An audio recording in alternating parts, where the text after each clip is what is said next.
আসসালামু আলাইকুম। স্বাগতম জানাচ্ছি বিবিসি নিউজ আন্তর্জাতিক সংবাদে। শুরুতেই সংবাদ শিরোনাম, এরপর দেখবেন বিস্তারিত।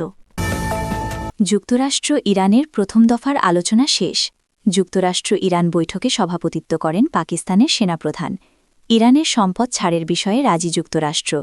ইরান ভয়াবহভাবে হারছে, আলোচনার মধ্যে ট্রাম্পের খোঁচা। দর্শক, এতক্ষণ শুনছিলেন সংবাদ শিরোনাম, এখন বিস্তারিত। আপনি যদি ইসরায়েলের ধ্বংস চান, মুসলিমদের পাশে থাকেন, তাহলে চ্যানেলটি লাইক দিয়ে সাবস্ক্রাইব করে পাশে থাকুন।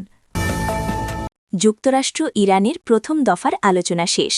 যুক্তরাষ্ট্র ও ইরানের মধ্যে প্রথম দফার আলোচনা শেষ হয়েছে। 2.5 ঘণ্টার এই আলোচনায় পাকিস্তানি মধ্যস্থতাকারীরাও উপস্থিত ছিলেন। শনিবার 11 এপ্রিল পাকিস্তানের রাজধানী ইসলামাবাদে এই আলোচনা শুরু হয়। পাকিস্তানের দুজন সরকারি কর্মকর্তা বিবিসি উর্দুকে নিশ্চিত করেছেন, আলোচনা ইতিবাচক পরিবেশে অনুষ্ঠিত হয়েছে। এখন দুই দেশের প্রতিনিধিরা পাকিস্তানের আমন্ত্রণে নৈশভোজে অংশ নেবেন। একটি সূত্র অনুযায়ী একটি সংক্ষিপ্ত বিরতির কর্তৃপক্ষীয় আলোচনা রোববার পাকিস্তানের স্থানীয় সকাল 8টা থেকে 8:30টার মধ্যে পুনরায় শুরু হবে।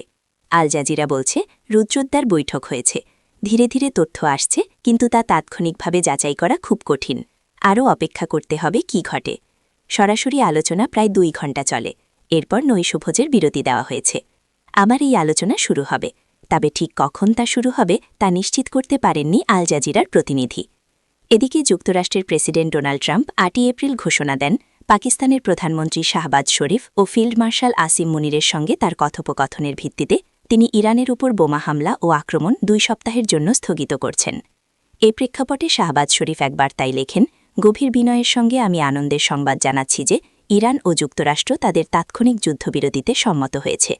আলোচনার জন্য 10 দফা প্রস্তাব দিয়েছে ইরান।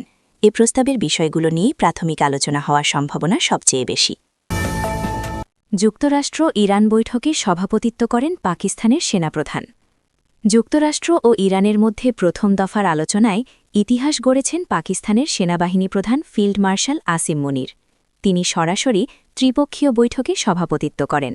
তার নেতৃত্বে প্রথম দফার আলোচনা ইতিবাচক ছিল বলে জানিয়েছে বিবিসি। শনিবারের এ আলোচনা অনেক দিক থেকে তাৎপর্যপূর্ণ। 1979 সালে ইসলামী প্রজাতন্ত্র প্রতিষ্ঠার পর এটিই হচ্ছে বৈরিতাপূর্ণ যুক্তরাষ্ট্র ও ইরানের মধ্যে সর্বোচ্চ পর্যায়ের মুখোমুখি আলোচনা। ইসলামাবাদ থেকে সংবাদমাধ্যম বিবিসি ফার্সি বিভাগের সংবাদদাতা জানান, বৈঠকটিতে সভাপতিত্ব করছেন পাকিস্তানের সেনাবাহিনী প্রধান ফিল্ড মার্শাল আসিম মুনির। ইরান মার্কিন আলোচনার ইতিহাসে এই প্রথমবার ইরান ও যুক্তরাষ্ট্রের দুটি আলোচক দল পাকিস্তানি প্রতিনিধি দলের উপস্থিতিতে আলোচনা করেন। এর আগে পাকিস্তান সরকার 2 দেশের সঙ্গে পৃথকভাবে বৈঠক করে।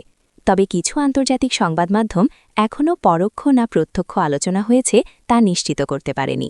আল জাজিরা জানিয়েছে, বৈঠকটি অত্যন্ত সংবেদনশীল ছিল।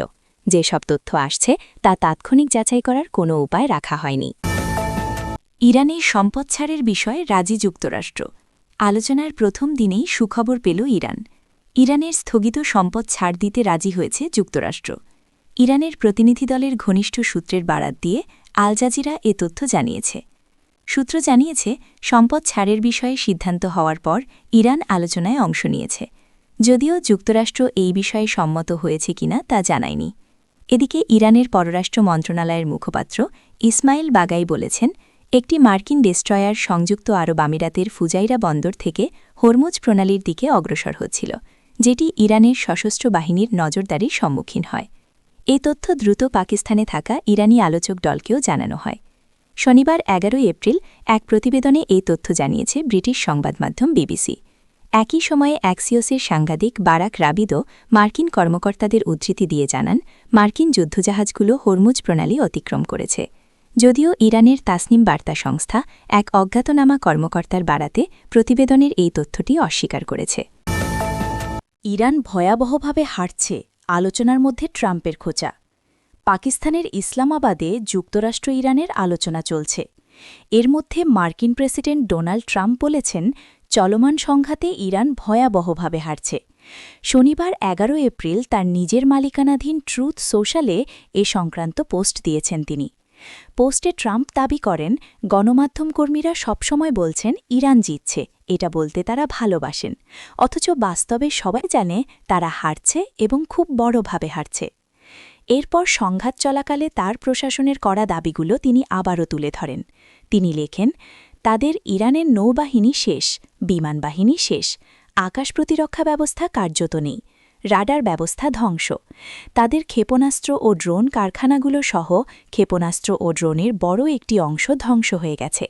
সবচেয়ে গুরুত্বপূর্ণ হল তাদের দীর্ঘদিনের নেতারা আর আমাদের মধ্যে নেই। ইরানের পক্ষ তাদের সমুদ্রে মাইন পুঁতে রাখার প্রসঙ্গ টেনে ট্রাম্প আরও বলেন, যুক্তরাষ্ট্র এখন বিশ্বজুড়ে বিভিন্ন দেশের স্বার্থে হরমুজ প্রণালী পরিষ্কার করা শুরু করেছে। এদিকে ইরানের পররাষ্ট্র মন্ত্রণালয়ের মুখপাত্র ইসমাইল বাঘাই বলেছেন, একটি মার্কিন ডেস্ট্রয়ার সংযুক্ত আরব আমিরাতের ফুজাইরা বন্দর থেকে হরমুজ প্রণালীর দিকে অগ্রসর হচ্ছিল, যেটি ইরানের সশস্ত্র বাহিনীর নজরদারির সম্মুখীন হয়। এ তথ্য দ্রুত পাকিস্তানে থাকা ইরানি আলোচক দলকেও জানানো হয়। শনিবার এক প্রতিবেদনে এ তথ্য জানিয়েছে ব্রিটিশ সংবাদ মাধ্যম বিবিসি। একই সময়ে অ্যাক্সিওসের সাংবাদিক বারাক রাভিদো মার্কিন কর্মীদের উদ্ধৃতি দিয়ে জানান, মার্কিন যুদ্ধজাহাজগুলো হরমুজ প্রণালী অতিক্রম করেছে। যদিও ইরানের তাসনিম বার্তা সংস্থা এক অজ্ঞাতনামা কর্মীর বরাতে প্রতিবেদনের এই তথ্যটি অস্বীকার করেছে। মেরিন ট্রাফিক ও ভেসেল ফাইন্ডারের তথ্য বিশ্লেষণ করে বলেন, আমরা দেখেছি মার্কিন যুদ্ধজাহাজ ইউএসএস মাইকেল মার্ফি হরমুজ প্রণালীর পশ্চিম অংশের কাছাকাছি পৌঁছেছে। মেরিন ট্রাফিকের তথ্যানুযায়ী জাহাজটির গন্তব্য দেখানো হয়েছে সিঙ্গাপুর। মার্কিন এই যুদ্ধজাহাজটি এমন সময় হরমুজ প্রণালীর দিকে এগোচ্ছে যখন ইরান জানিয়েছে এই মুহূর্তে তারা মার্কিন ও ইসরায়েলি জাহাজকে এই প্রণালী দিয়ে চলাচলের অনুমতি দেবে না।